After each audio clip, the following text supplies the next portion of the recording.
I'm George Chamberlain, and I'm here from the Aquaculture Symposium in Honduras.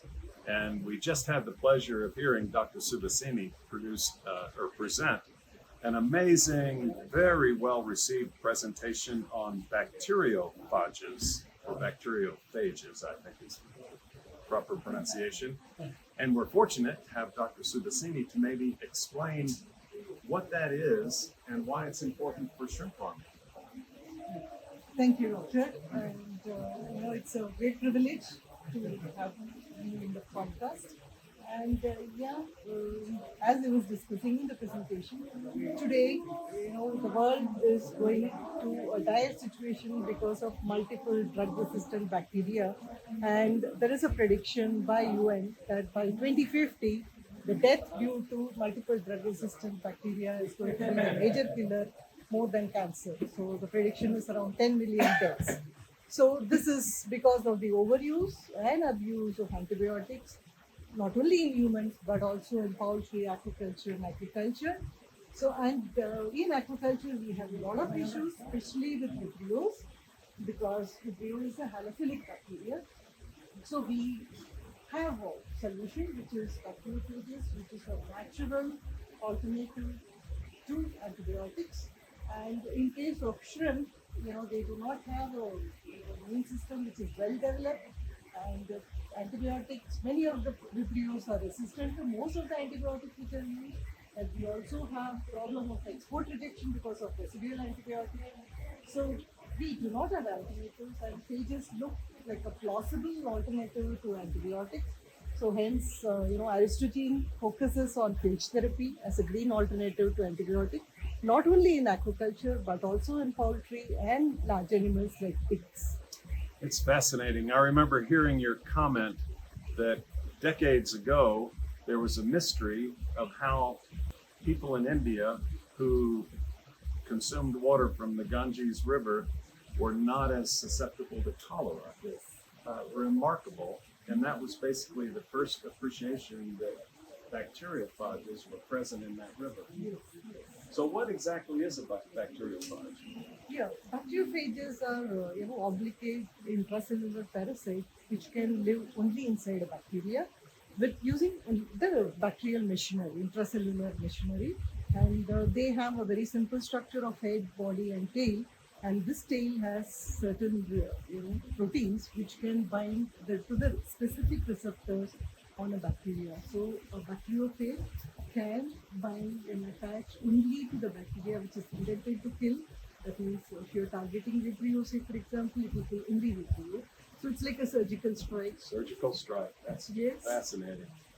Wow. And do you have any commercial evidence that it works in a shrimp hatchery or a shrimp farm? Yes, we have been working on these products for last 5 years, and they've been commercialized in India successfully. And we have evidence that in hatchery, it reduces the Vibrio count drastically, and the survivability goes up by 10 to 15% by several hatcheries. And in the farm, we have seen evidence that it works to reduce the running mortality due to Vibrio, white people with Vibrio, and any other Vibrio. And we also see a drastic reduction in the Vibrio specific amount by using phages. So, Wow, that's remarkable. So this is a brand new tool, not antibiotics, a natural tool that's, did I understand you to say in your talk that bacteriophages are the most abundant organism entity. on the Yes, planet? yes. More than bacteria. Yes.